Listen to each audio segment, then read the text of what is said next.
Oke, kita akan jadi bahas simak ekonomi tahun 2017.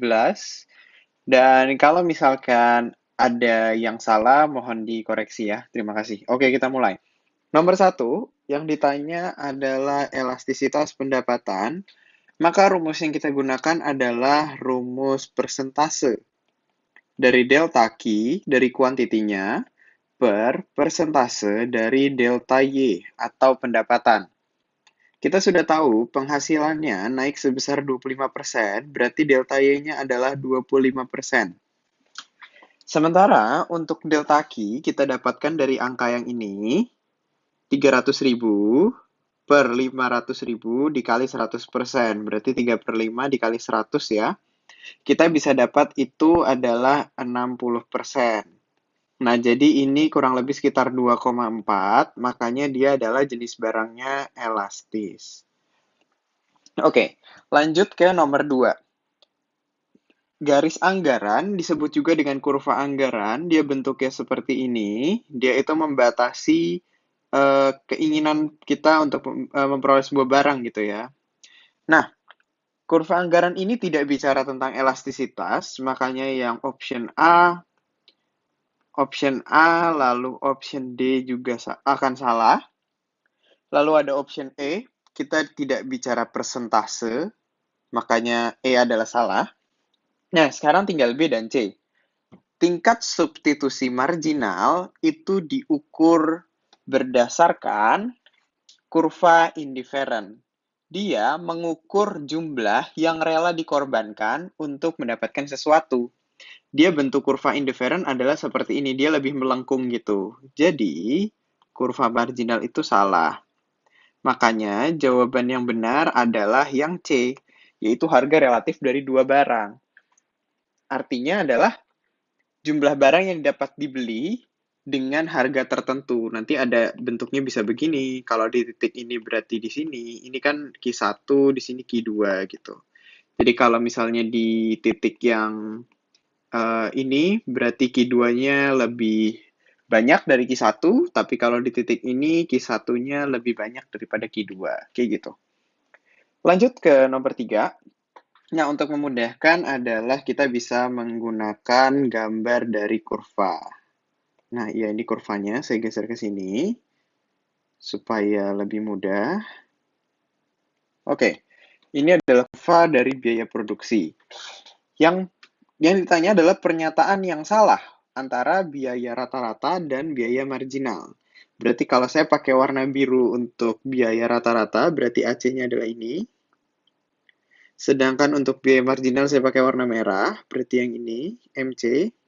Oke, setelah berpotongan dengan kurva MC, kurva AC berbentuk downward sloping. Setelah berpotongan, no, dia bentuknya naik ya, jadi ini salah. Berarti ini jawabannya ya, yang A, tapi kita bahas lebih lanjut. Yang B, ketika AC lebih kecil daripada MC, AC naik. Ketika AC lebih kecil dari MC, di sini ya, berarti di bagian yang ini. Benar ya, AC-nya naik. Sorry, AC lebih kecil daripada MC, berarti bagian yang sini. AC lebih kecil daripada MC. Betul ya, AC-nya naik. Terus ketika MC sama dengan AC, AC-nya minimal, betul, titik perpotongannya ada di sini. Terus ketika MC lebih kecil daripada AC, AC-nya turun. Ya, betul, MC lebih kecil daripada AC, AC-nya turun. Kurva MC memotong kurva AC pada saat AC minimal. Sama ya. Nah, tapi kan kurva ini sebetulnya dia harus dihafalin kan, supaya tahu konsepnya. AC itu adalah biaya rata-rata. Jadi biaya rata-rata. Artinya gabungan dari biaya total ditambah gabungan dari biaya tetap ditambah biaya marginal. Tapi kalau biaya marginal itu adalah biaya yang harus dikeluarkan ketika kita menambah 1Q atau kita menambah output 1. Kita nambah barang 1 gitu. Nah, jadi kalau misalnya logikanya biaya AC itu dia akan menurun dulu. Karena kan jatuhnya begitu produksi satu mahal gitu ya, begitu dua lebih murah, begitu tiga lebih murah, lebih murah, lebih murah gitu. Tapi, nah nanti kemudian dia makanya dia trennya adalah bentuknya turun, lalu nanti dia bentuknya naik. Karena nanti biaya produksinya semakin mahal karena jumlahnya lebih banyak gitu ya dari jumlah awal. Begitu trennya. Nah, kalau marginal itu kan dia tambahan jatuhnya ya, tambahan biaya yang harus kita keluarkan untuk eh, jika kita menambah kita nambah satu quantity gitu ya. Makanya dia agak turun sedikit baru lebih naik. Nah, kenapa di sini si AC ini jatuhnya dia lebih landai daripada MC? AC itu kan gabungan dari fixed cost ditambah marginal cost kan, dia akan jadi AC. Nah, kenapa dia jatuhnya AC lebih landai? Karena fixed cost itu dia tidak naik, tapi semakin banyak Q-nya, fixed cost-nya akan semakin turun. Makanya kurva AC jatuhnya lebih landai dibandingkan kurva MC. Kurang lebih seperti itu. Oke, kita habis itu lanjut lagi ke nomor 4. Salah satu ciri pasar persaingan sempurna adalah barang diperjualbelikan identik. Artinya barang diperjualbelikan sama ya, beragam barang yang diperjualkan antar pasar itu sama.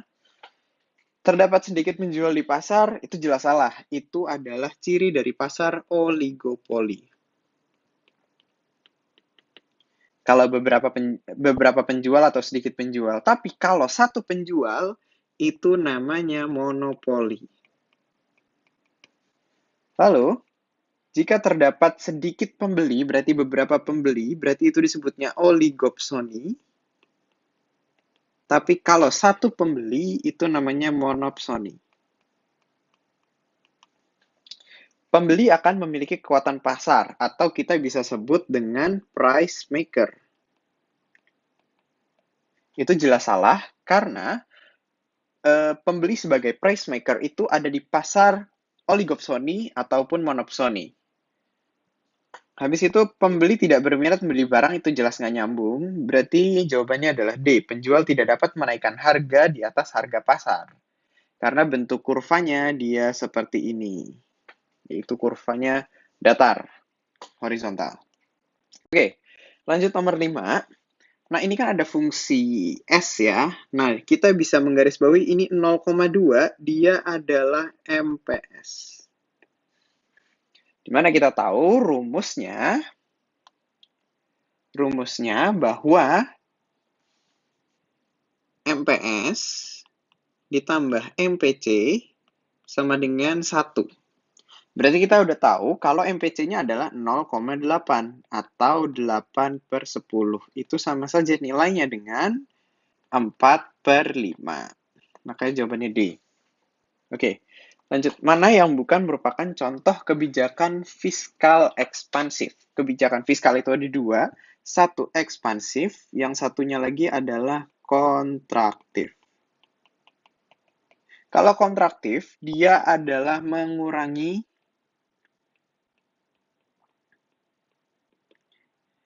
belanja atau menghemat anggaran. Kalau ekspansif, dia mengeluarkan atau kita biasanya sebutnya dengan istilah stimulus ekonomi.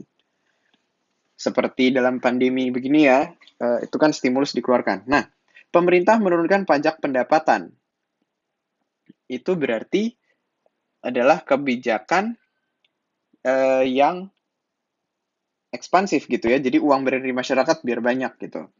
Membeli pesawat tempur, ya pemerintah mengeluarkan. Memberikan subsidi, ya dia mengeluarkan. Membangun bendungan, ya mengeluarkan. Tapi menghapus subsidi BBM, itu jelas bukan. Oke, nomor 7. Perhitungan produk domestik bruto membagi pengeluaran dalam 4 kelompok sebagai berikut. Berarti kita tahu rumusnya dengan pendekatan pengeluaran adalah Y sama dengan C tambah I tambah G, terus ditambah X min M. C itu adalah konsumsi, I adalah investasi, G adalah pengeluaran pemerintah.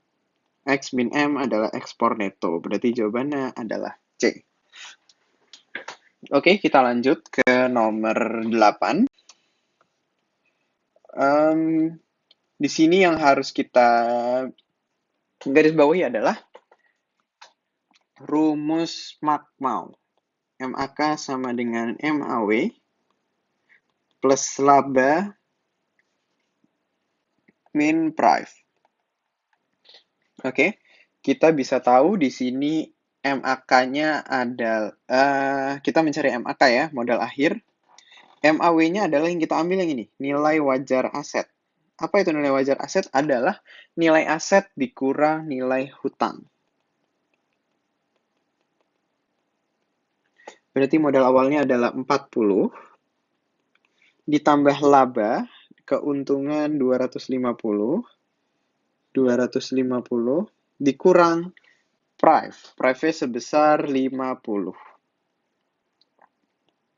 Maka kita dapat 240.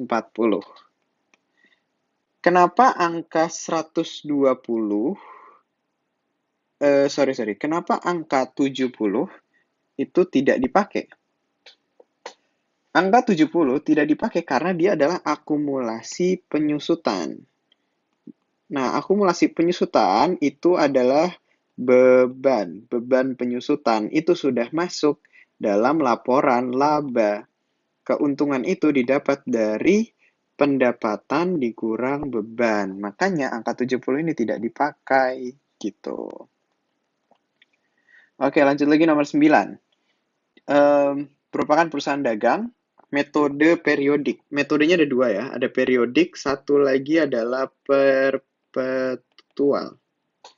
Kalau periodik itu adalah dia dicatat di akhir periode, kalau perpetual setiap ada transaksi itu selalu dicatat gitu.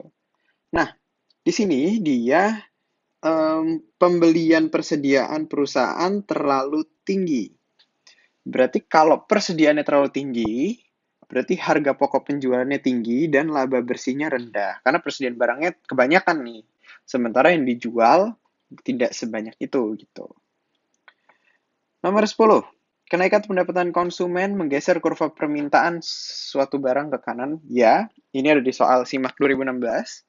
Faktor yang menggeser adalah kenaikan pendapatan ya, tapi harga barang itu sendiri tidak. Itu hanya akan membuat pergerakan kurva, bukan penggeseran kurva. Oke, perusahaan di pasar persaingan sempurna. Berarti nomor 10 sebelumnya ini benar salah ya. Lanjut nomor 11. Perusahaan di pasar persaingan sempurna tidak memiliki kekuatan menentukan harga di pasar. Sedangkan perusahaan monopoli memiliki kekuatan menentukan harga di pasar. Iya, betul. Lanjut. Produk seperti bensin, listrik, telekomunikasi, contoh barang yang diproduksi di pasar monopoli karena tidak ada hambatan untuk masuk pasar. Salah. Statement sampai ke sini itu benar. Bensin kita tahu ada Pertamina, listrik ada PLN gitu ya, dan ini emang contoh pasar monopoli. Nah, tapi justru pasar monopoli itu malah membuat hambatan. Di sini kan malah tidak adanya hambatan. Berarti ini jelas salah. Gitu. Oke, nomor 12. Peningkatan harga bahan kebutuhan pokok secara umum di Indonesia akan memicu inflasi. Iya, benar. Dan dari mana kita menghitung inflasi? Itu dengan indeks harga konsumen. Dihitung menggunakan perubahan harga bahan kebutuhan pokok pada periode dan lokasi tertentu. Biasanya hitungannya setiap tahun ya. Berarti ini benar dan benar, dan dia berhubungan ya. Berarti jawabannya yang A. Lalu adalah konsep returns to scale. Itu adalah konsep input dan output.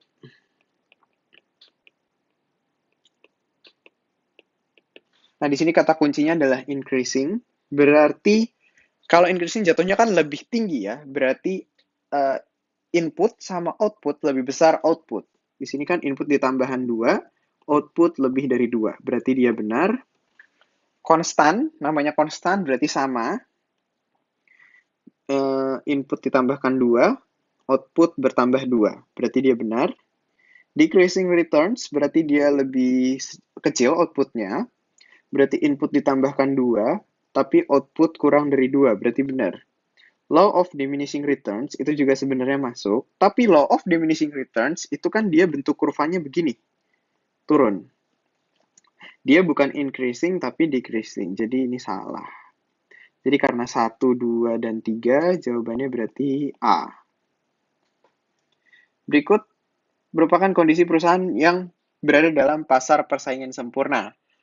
Perusahaan akan memperoleh laba ketika harganya lebih tinggi dari biaya rata-rata. Iya, benar dong. Karena kan kurvanya datar gitu ya, lurus. Dalam jangka panjang, perusahaan mendapatkan laba supernormal. No, yang benar adalah laba normal. Perusahaan mendapatkan laba maksimal ketika berproduksi saat MR sama dengan MC. Iya, dia benar. Kurva permintaan dihadapi perusahaan memiliki kemiringan negatif. Salah. Dia kurvanya horizontal. Oke, terakhir nomor 15. Singapura tidak memiliki sumber daya alam. Ya, namun mencapai pertumbuhan ekonomi yang tinggi. Terus faktor yang menjadi pertumbuhan ekonomi Singapura. Inovasi teknologi jelas. Investasi pada modal manusia, no. Dia nggak punya SDM yang banyak di sana. Modal yang besar jelas. Jumlah tenaga kerja yang berlimpah, nggak, dia nggak punya tenaga kerja. Jadi jawabannya 1 dan 3. Sekian untuk simak tahun 2017 pelajaran ekonomi. Sekali lagi, kalau ada yang kurang atau ada yang salah, silahkan ditulis di kolom komentar. Terima kasih, semoga bermanfaat. Good luck!